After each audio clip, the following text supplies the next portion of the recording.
My brother Jason and I moved to Colorado several years ago. We both wanted to live near the mountains, but neither of us could afford it on our own. So we decided to share the rent on a townhouse in the suburbs just outside of Denver. It was a perfect choice because it only took about 10 to 15 minutes to reach a huge line of mountains. However, one thing I have to mention about these nearby hiking and camping trails is that they are quite crowded. The trails are so accessible to everyone, including tourists, that almost any time of the year, it's hard to find solitude. Because of this, Jason and I decided to plan a 3-day backpacking trip that would take us away from the crowds and hopefully give us some peace and quiet. I trusted Jason to plan the route, and a couple of weeks later, we drove down to the trailhead. There was only one other car parked there when we arrived, an old SUV covered in dust, looking like it had just been through a rough drive. Since it was likely that only one other person was hiking this route, we went in with a positive attitude. The first day of backpacking was an 8-mile hike. Most of the terrain was actually flat until we got to the last couple of miles where we started up a mountainside. It was pretty tiring, but Jason promised that the campsite would be worth it, and it turned out he wasn't lying. About 3/4 of the way up the mountain, there was a small flat area right on the side of the cliff with a view of the entire valley. It was stunning, especially with the sun starting to set. After taking in the view, we started pitching our tents and gathering sticks and stones to make a fire pit. Once the fire was going, we sat down and started talking. I don't even know how long we talked, probably at least 2 hours, when we both heard something coming from the trail. We instantly went silent, listening as footsteps started making their way up the trail toward our campsite. A minute later, a man emerged from the darkness into the dim light of our fire. He wasn't wearing a headlamp, which every hiker and camper knows is an absolute must when there's even the possibility of being out in the dark. As he walked up, I think both Jason and I knew something was wrong. He had a grin on his face as he approached the campfire. "Hey, do you need something?" Jason asked, standing up. The man looked at Jason, then at me, keeping his grin as he started to explain himself. He claimed to be a park ranger and had been following our trail for a while.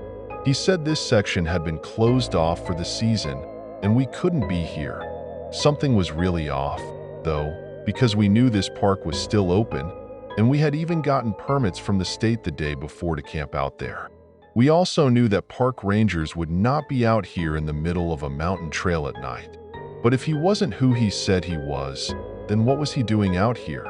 I could tell Jason's mind was racing too as we both looked at the man and started asking questions, but he quickly cut us off. "You both need to leave with me right now. Pack up and follow me. I'll lead you guys back to the trailhead." We stood there in silence for a moment, taking in what he just said, and realizing that there was something seriously wrong here. The man still stayed by the fire with that same grin on his face. "No, we're staying here," Jason said. The man looked at him again, then at me, keeping that same eerie grin as he just turned around and walked away. Terrified, we didn't even speak for a few minutes, just listening to make sure he didn't come back. Then we grabbed some more dry sticks and rekindled the fire. Neither of us slept. We stayed up the entire night, sometimes hearing what we thought were footsteps again, but never seeing the man. Once the sun was up, we packed and left, cutting our trip short and retracing the trail back to our car. When we got back, that same dusty SUV was still there, which made us both wonder if that hiker had run into the same man as us and what happened to them. We notified the police, but ultimately found nothing out of it. There was no doubt the man was lying about being a park ranger, but the fact that he tried to lead us out into the woods in the middle of the night means he was likely trying something horrible. What that was, we don't know, but it seems like the other hiker may have been unfortunate enough to find out.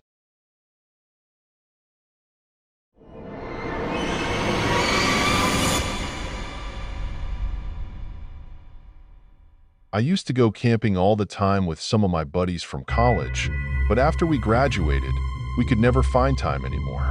Everyone's schedules were different, so I ended up going out on my own. There was a campground we used to go to a lot, so I played it safe and went to that same place.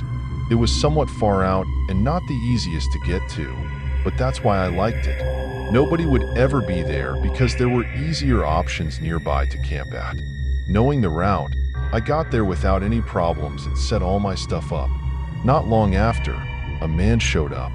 He looked like any other hiker, but he only had a small backpack, so he definitely didn't have a tent or camping gear. The only thing that made me question why he was there was that this wasn't a very scenic spot.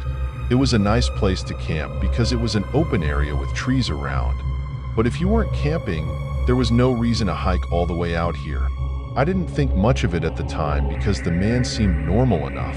Maybe he just wanted a quiet space to relax for a bit. I stayed by my tent, and the man stayed on the other side of the campgrounds. Around 6 o'clock, I walked away from my tent to cook my food, and it was around this time that I saw the man finally leave. I thought it was a little late to be walking back because it was going to be completely dark in less than an hour, and the hike was probably 3 hours. Other than that, I was just happy to be alone again. I boiled some water with my mini stove and made one of my freeze-dried meals, then went back near my tent and sat down. The sun was just about gone, so I brought out a small lantern and hung it on the side of the tent. As I stayed outside and took in the atmosphere, it suddenly hit me that I was alone out there. Usually, this was when we'd all gather around and talk by a campfire, but by myself, I didn't really have anything to do. After a while, I turned off the lantern, went inside my tent, and lay down to turn in for the night. Sometime in the middle of the night, I woke up to the sound of footsteps nearby. When I opened my eyes, it was pitch black, and I had no idea how long I'd been asleep. But the footsteps came closer and closer until they stopped on the other end of the campground. After a few seconds, I felt around for my lantern, turned it on, then unzipped the tent and looked out. About 20 or so feet from my tent, there was the shape of a man standing right where I'd seen the guy from earlier. From what I could make out, it was likely the same person, but he was just standing there, not doing anything. It was far enough into the night that this was immediately disturbing, no matter the context. And having turned my lantern on, he definitely saw me. "Hey, are you okay?" I called out to him. I waited a couple of seconds, but he didn't show any signs of acknowledging me. I couldn't even tell which direction he was facing, whether away from me or directly at me. And I didn't know which way was more disturbing. I reached for my pocket knife from my backpack, then did the only thing I could do, which was to stay sitting there and wait. The most increasingly uneasy 15 minutes of my life passed as I looked at this man standing there, barely moving, before he suddenly turned and walked off in the same direction he had gone before. And from the way his figure moved when he turned, I realized he had been facing me the whole time. So, for that entire time he was there, he was just staring at me. I felt chills run through me as the man's footsteps got quieter and quieter, fading out in the distance. I didn't know what else to do other than stay up in case he came back, and as far as I know, he never did. I left in the morning and got back safely, but since then, I haven't been out camping. I don't know what that man was doing, but there's no world in which that wasn't extremely disturbing. Maybe I scared him off by waking up and watching him to make sure he didn't do anything, but that just terrifies me to think about. If I hadn't woken up that night, another time,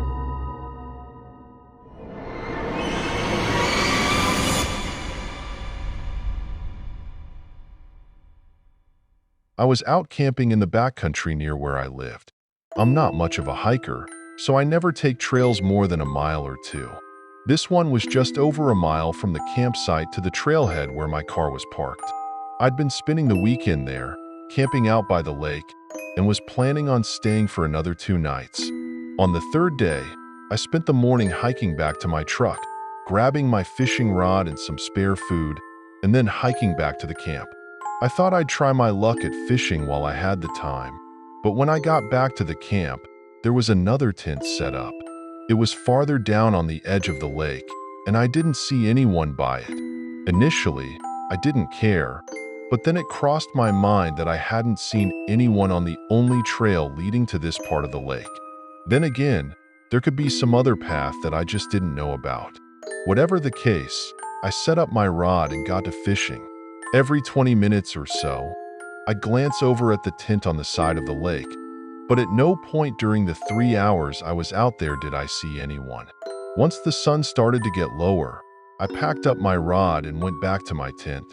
I ate and got some sticks for the campfire, then waited for it to get a little darker before lighting it up. As soon as I did, I saw someone's shadow move in the forest ahead of me. They were just far enough that the light didn't reach them. So after that quick glimpse, all I could see was total darkness. I assumed it was the person with the tent down by the lake, probably gathering sticks for a fire. It was weird that just when I lit up my campfire, they were right outside my camp, but I chose not to overthink it. I leaned back in my chair and relaxed, looking at the fire, the sky, and the lake. It was so calming, I almost wanted to fall asleep in the chair.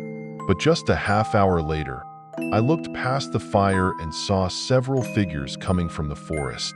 Once they were closer, I counted 4 men, all coming right up to my campsite. A lot was going through my head, but I tried to suppress any nervous feelings and hoped it was just a nearby camping group in need of help or something.